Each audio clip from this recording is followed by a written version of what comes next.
¿Qué misterio o caso sin resolver te tiene más intrigado? El caso de las máscaras de plomo es bastante extraño. Dos jóvenes técnicos de radio, de Río de Janeiro, aparecieron muertos en una ladera un día de verano. Iban vestidos con trajes de negocios e impermeables a pesar del caluroso mes de agosto, y ambos llevaban máscaras oculares cortadas con planchas de plomo. Cerca de ellos había un pequeño cuaderno con las instrucciones: 16:30 estar no local determinado. 16:30 estar en el lugar especificado.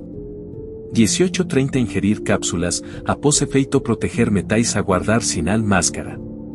Nadie parece saber qué significa eso ni por qué los hombres hicieron lo que hicieron. La teoría es que formaban parte de un grupo de espiritistas científicos que creían que los alucinógenos que probablemente tomaban les ayudarían a ver y comunicarse con el mundo de los espíritus. Las máscaras eran para que no se cegaran cuando aparecieran los espíritus. Desafortunadamente tuvieron una sobredosis. Eso es consistente con las instrucciones escritas encontradas en ellas. No podemos saberlo con seguridad, ya que los cuerpos no se conservaron adecuadamente antes de poder realizar las autopsias. Probablemente no sea el más interesante, pero estoy obsesionado con D.B. Cooper desde que era niño. Aquí el contexto: era el 24 de noviembre de 1971, y el hombre no identificado, que más tarde sería conocido como D.B. Cooper, tenía un pasaje de ida en el vuelo a Seattle. Cooper abrió su equipaje de mano para mostrar un revoltijo de cables y palos rojos y exigió 4 paracaídas y $200,000 en efectivo. Al recibir el dinero, Cooper saltó del avión y desapareció por completo. He aquí una pequeña nota al margen sobre el caso D.B. Cooper. La mayoría de las personas que han investigado el caso se han enterado de que en 1980 se encontraron en la orilla de un río $5,800 del dinero con el que abandonó el avión. El FBI ha citado ese hallazgo como prueba de que probablemente murió en el impacto. Hay un problema con esa explicación. Al parecer, Cooper saltó del avión con el dinero metido en la ropa. El único tipo de ropa que podría haber mantenido ese dinero seguro habría sido una cremallera. Él llevaba un traje de negocios normal. Por lo tanto, independientemente de si aterrizó sano y salvo o no, es de esperar que perdiera parte o todo el dinero durante la caída. Incluso si hubiera llegado a tierra sano y salvo y hubiera realizado una búsqueda, esos $5,800 podrían haber aterrizado demasiado lejos para que los encontrara. La existencia de ese alijo no nos dice mucho sobre su destino. Sin embargo, podría sugerir algo sobre el intento de la agencia de hacer algo por su cuenta en un caso que no pudo resolver. Bryce Laspisa desapareció tras un calvario de horas en el que estuvo frecuentemente en contacto con sus padres por teléfono, pero siguió sin avanzar nada o muy poco hacia su destino sin ninguna justificación en particular. Sus padres incluso pidieron a una persona de la zona que le ayudara a entrar en la autopista, etc., cosa que hizo, pero siguió sin hacer ningún progreso significativo. Nunca llegó a casa y finalmente se encontró su vehículo, que había sufrido algún tipo de accidente. Creo que había algo de sangre, pero no mucha. El coche estaba cerca de una masa de agua.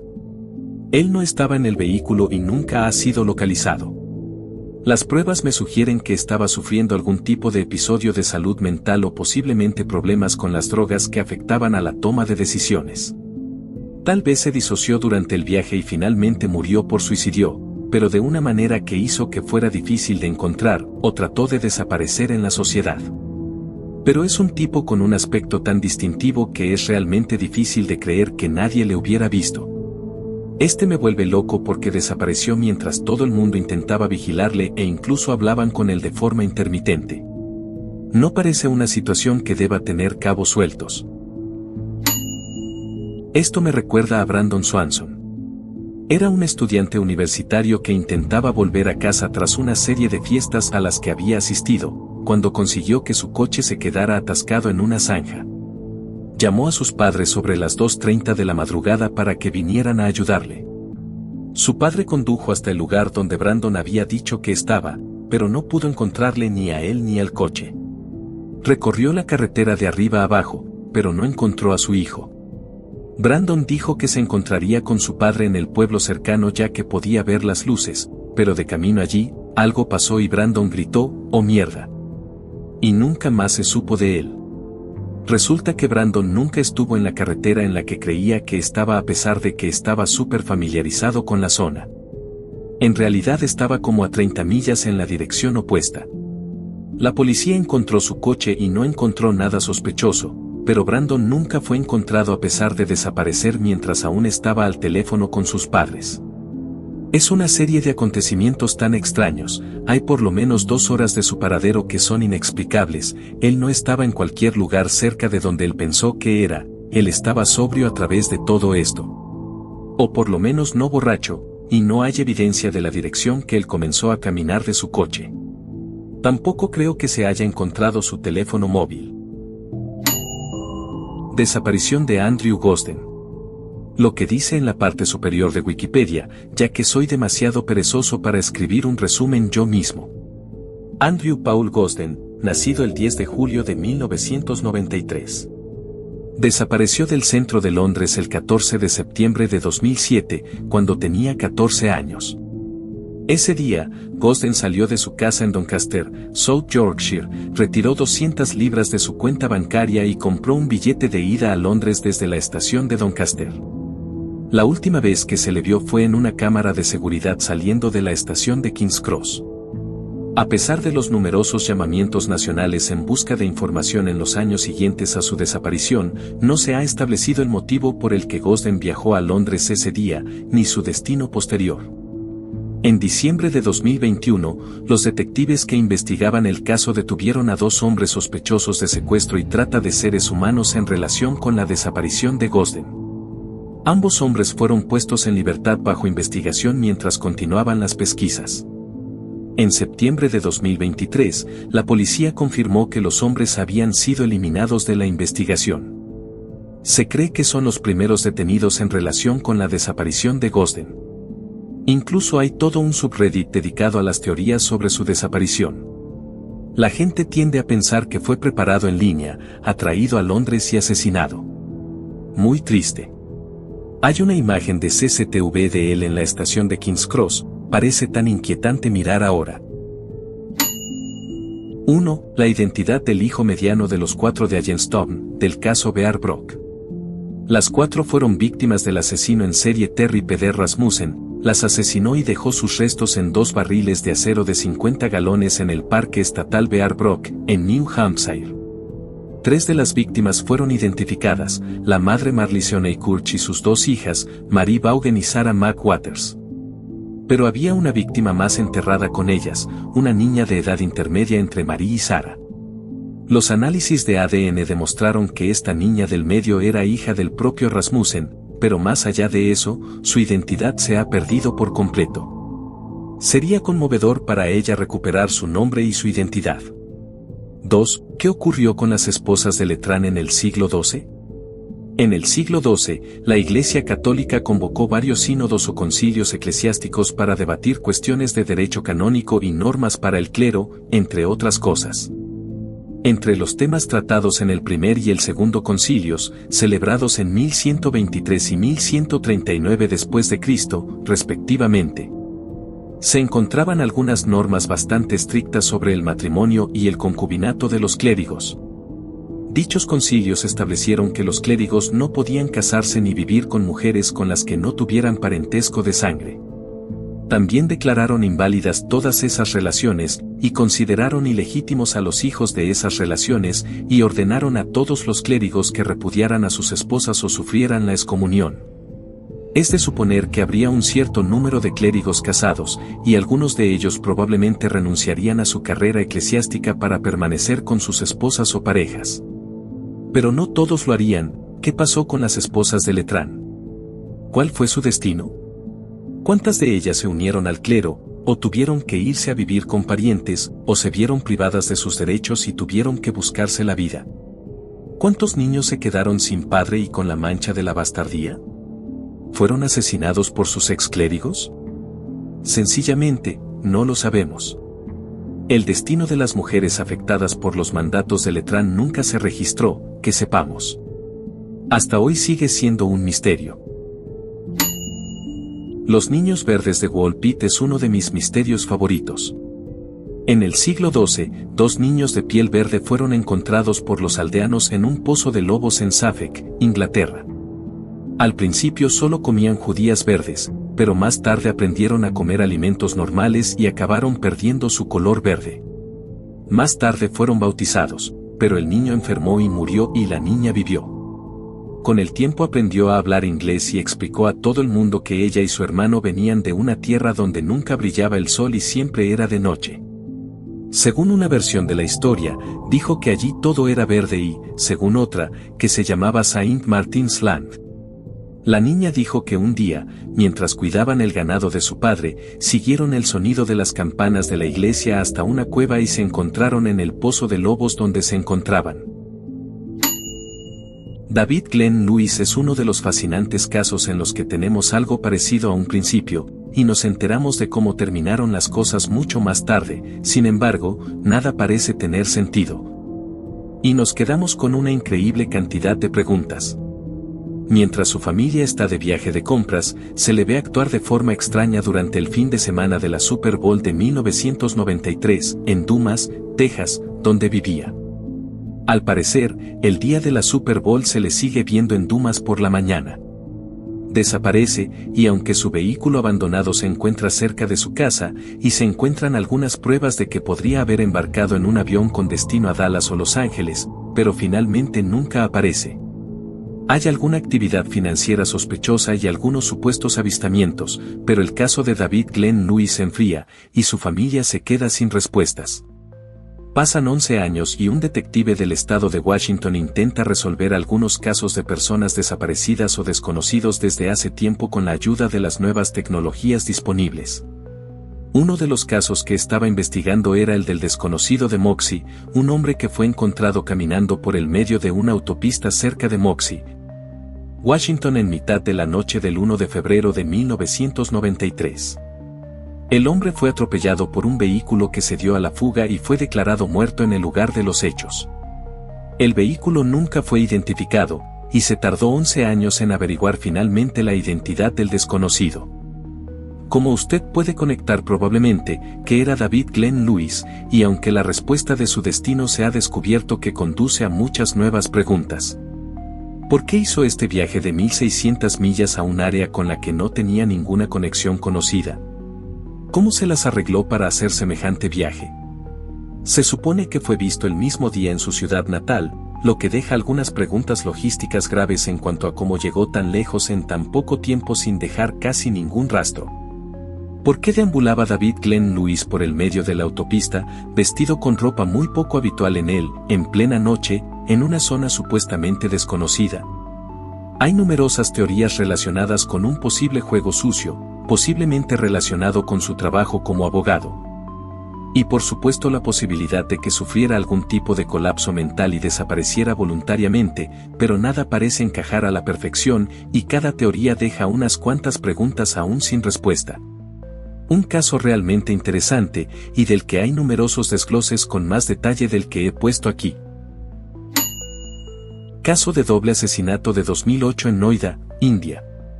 Este caso es simplemente inquietante.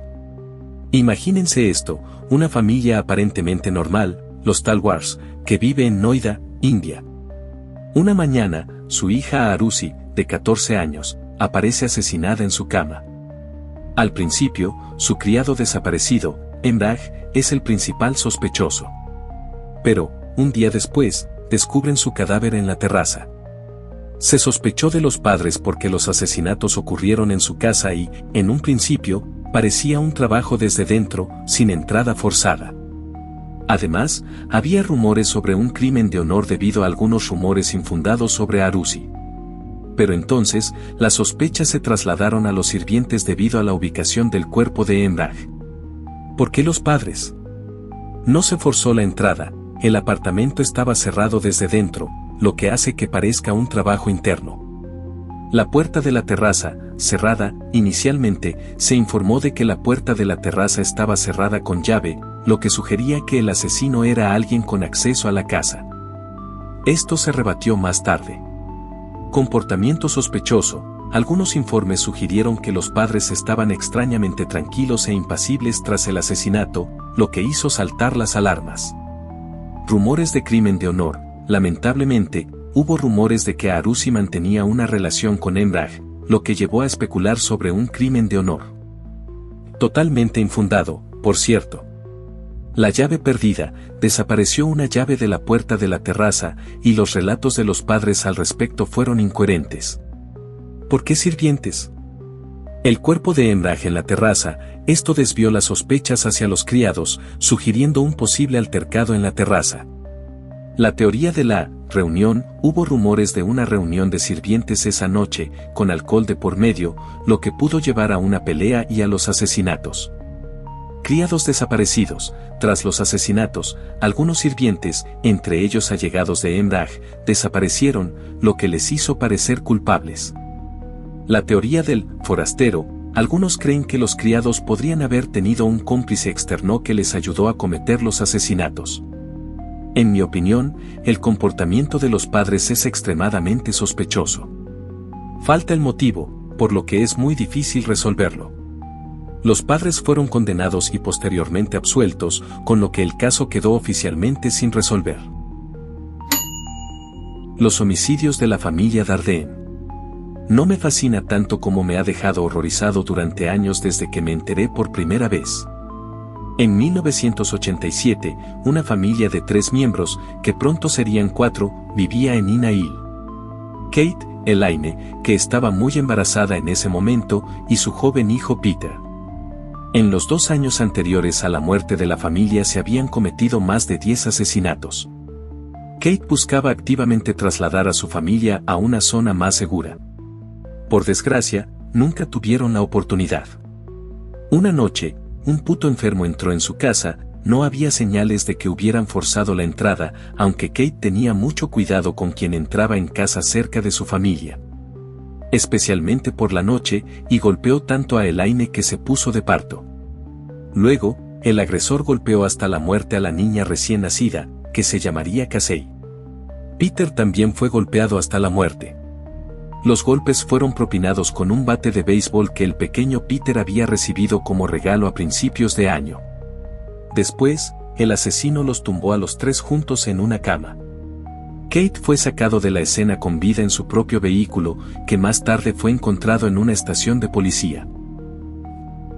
Fue encontrado al día siguiente, muerto en un campo, con 3 disparos y el pene extirpado. Había un hombre llamado Teteteke Gonzi que estaba en el hospital por una operación abdominal, por lo que apenas podía moverse. Un día, una enfermera entró a cambiar las sábanas y, cuando volvió a entrar después de haber estado justo fuera de su habitación, él había desaparecido. No estaba en ninguna parte de la habitación. El hospital lo buscó durante una semana hasta que unos hombres tuvieron que realizar tareas de mantenimiento en el techo y, al abrirlo, encontraron a Teteteke dentro del techo, en posición fetal, y había fallecido. La autopsia demostró que su muerte no fue por causas naturales y que alguien lo metió en el techo. Unos meses después, un hombre llamado Sandile Sibaya ingresó en otro hospital para que le trataran una fractura de fémur. Tras unos días allí, iban a trasladarlo a otro hospital para que lo viera un traumatólogo, pero cuando fueron a buscarlo, ya no estaba. Lo buscaron y solo lo encontraron cuando un mal olor impregnó el hospital, así que el personal abrió el techo y encontró a Sandile muerto exactamente en la misma posición que Teteteke. Y dijeron que Sandile tampoco había muerto de muerte natural y que algo lo había colocado en el techo. Larry Bader. No necesariamente espeluznante, pero sí extraño. Larry Bader estaba casado y tenía 3 hijos. En marzo de 1957, se fue a pescar solo al lago Erie, a pesar de que sabía que se avecinaba una tormenta. Al día siguiente, encontraron su barco accidentado, pero Larry no aparecía por ninguna parte. Casi 10 años después, en 1965, fue encontrado por su sobrina haciendo una demostración de tiro con arco en Nebraska, cuando era originario de Ohio. Cuando se le confrontó, juró que no conocía a nadie llamado Larry Bader, ya que se identificó como Fritz Johnson. Afirmó haber vivido en Nebraska toda su vida, teniendo recuerdos de niño llamado Fritz. También se casó y tuvo otro hijo. Su sobrina, convencida de que Fritz era su tío, pidió que fuera a la policía para que analizaran su ADN. Era, en efecto, Larry Bader, pero no recordaba en absoluto su vida anterior. El jueves 12 de diciembre de 1985, una niña pequeña fue vista deambulando sin compañía por unos grandes almacenes Kmart de Spanaway, Washington, sin padres ni tutores a la vista. Cuando las autoridades intentaron sonsacarle información para localizar a sus padres, lo único que pudo decir fue: "Mamá está en los árboles. Mamá está en los árboles". Se publicó una foto en el periódico local, y la niña pronto fue reconocida como Crystal por su abuela materna Louise Conrad, que se hizo cargo de ella, diciendo más tarde que Crystal parecía agitada y perturbada. Quizá por algo que había visto. ¿Dónde estaba mamá? Unos 2 meses después, el cadáver de Diana Robertson, la mamá de Crystal, fue descubierto en lo profundo del bosque de los alrededores de Elbe, Washington, con 17 puñaladas y un calcetín entubado atado al cuello.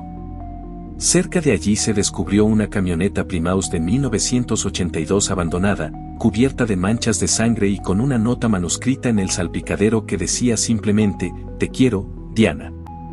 Esta camioneta pertenecía a su compañero, Mike Riemer, un amante de las actividades al aire libre y trampero, que a menudo pasaba tiempo en estos bosques. Sin embargo, Mike no aparecía por ninguna parte. En un principio, la policía creyó que era el responsable del asesinato de Diana, solo 2 meses antes, el 19 de octubre de 1985. Mike había sido detenido y citado por agresión doméstica y daños malintencionados tras, presuntamente, dar una patada a la puerta de su apartamento, tirarla al suelo y restregarle la cara por la alfombra. También relacionaron su asesinato con un doble homicidio ocurrido en el mismo bosque 4 meses antes. Un hombre llamado Stephen Harkins fue encontrado muerto a tiros en su saco de dormir, mientras que su compañera, Ruth Cooper, fue encontrada estrangulada 2 meses después. Ambos tenían un calcetín atado al cuello. ¿Era Mike un asesino en serie? Al parecer, había estado en el bosque en el mismo momento en que Harkins y Cooper fueron asesinados, y sin duda sabía cómo navegar por el complicado terreno. Pero sin rastro de él, no había forma de saberlo con certeza. Más de 20 años después, el 26 de marzo de 2011, un excursionista descubrió un cráneo humano parcial en el bosque junto a la Ruta Estatal 7, en el condado de Lewis, cerca de Mineral, Washington, a 1,5 kilómetros de donde se había encontrado el cuerpo de Diana. Los análisis posteriores revelaron que se trataba efectivamente de Mike, y que él mismo era una probable víctima de homicidio. Así que 4 asesinatos en el mismo bosque por un agresor desconocido. La pregunta sigue siendo: ¿cómo se encontró Crystal vagando por el bosque a más de 30 millas de distancia? Debe haber sido llevada y dejada allí, presumiblemente por el asesino serial. Crystal debió de pasar 45 minutos en silencio en el coche con la misma persona que mató a sus padres, sin recordar nada del suceso. Fui a una fiesta universitaria de buen tamaño con varios amigos. El lugar de la fiesta era un bosque en medio de la nada. El camino que llevaba a la fiesta era bastante recto, con una característica importante.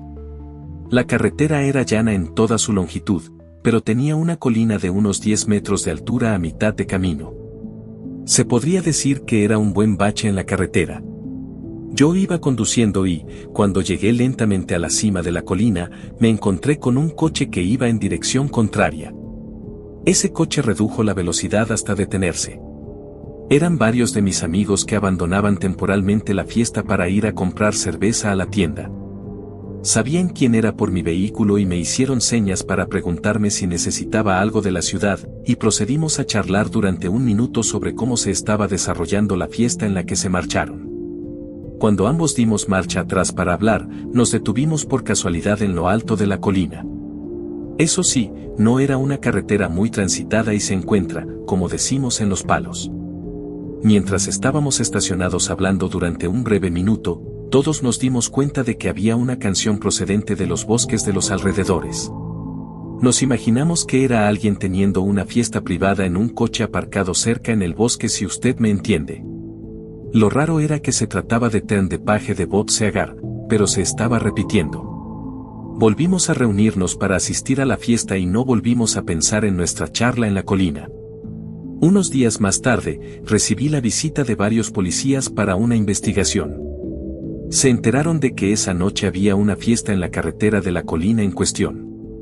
Estaban rastreando a todos los asistentes. Así fue como me encontraron. Un cazador encontró algo al día siguiente de la fiesta en la base de la colina, fuera de la carretera. Alguien que conducía otro coche esa noche en la misma dirección por la carretera en la que yo estaba había destrozado su vehículo. El conductor tomó la colina a una velocidad demencial y se mató en un accidente que se había salido de la carretera. Un misterio sin resolver que sigue en curso. La policía dijo que creían que el conductor que encontraron no era el conductor. Había 2 personas en el coche que se estrelló. Encontraron un juego de huellas ensangrentadas que llevaban a la cima de la colina. Parecía que alguien movió el cuerpo detrás del volante y huyó a pie. Encontraron más huellas de manos ensangrentadas en el coche. Lo salvaje fue que encontraron un CD con Bob Seger. Turn the Page en el reproductor de CD. Todos los que estaban en la cima de la colina esa noche se ofrecieron a dar huellas. De vez en cuando, cada pocos años, uno de nosotros recibe una llamada telefónica para pedirnos que contemos lo que vimos esa noche en la cima de esa colina. El año pasado me mudé a una zona rural de los Apalaches, a una propiedad de unos 100 acres. Está rodeada de parcelas de bosque aún mayores, básicamente espacios naturales abiertos. La semana pasada, salí al porche hacia medianoche y, para mi sorpresa, oí la música de concierto más alta que reverberaba en mi bosque, con vítores de la multitud y todo. El volumen era tan alto que podía sentir las vibraciones de los tambores. Mi casa se encuentra en una especie de hondonada natural, un pequeño valle rodeado de colinas, y por eso no podía decir de qué dirección venía. Estaba tan distorsionado que no podía decir si procedía literalmente de instrumentos en directo o de una grabación de un altavoz, pero reconocí la canción, How Hey, de los Lumineers. Intrigada, cogí inmediatamente a mi marido y nos metimos en el coche para buscar el concierto. Pero aquí es donde se pone espeluznante, conducir 300 pies por la carretera en cualquier dirección y no podemos oírlo más. Es literalmente el más fuerte en nuestra casa, lo que significa que no viene de la dirección de ninguna civilización, sino literalmente del bosque. Lo que no tiene ningún sentido, porque no hay nada en esa dirección, solo densos e intransitables Apalaches, sin terreno llano, durante kilómetros. Tan pronto como me di cuenta de esto, mi siguiente pensamiento fue tomar algunas linternas y entrar en el bosque, pero honestamente tan pronto como eso entró en mi mente sentí este escalofrío de miedo. Nunca nos adentramos en el bosque de noche. Otro pensamiento, no, tú lo sabes mejor, no les hagas caso. Vuelve dentro. Así que hicimos exactamente eso, volvimos a la casa y entramos. Reflexionamos durante unos minutos sobre lo extraño que había sido todo aquello antes de salir de nuevo al porche y descubrir que la música había cesado. Todo el episodio duró unos 15 minutos. How Hey es una de las canciones favoritas de mi hermana, no tanto de mí, que llevaba una semana con nosotros y se había marchado esa misma mañana. Admito que soy bastante supersticioso, pero realmente no tengo ninguna explicación para la música de concierto fuerte en el medio de la nada. ¡Qué mierda! Gracias por ver el video, suscríbete para ayudar a este canal a crecer.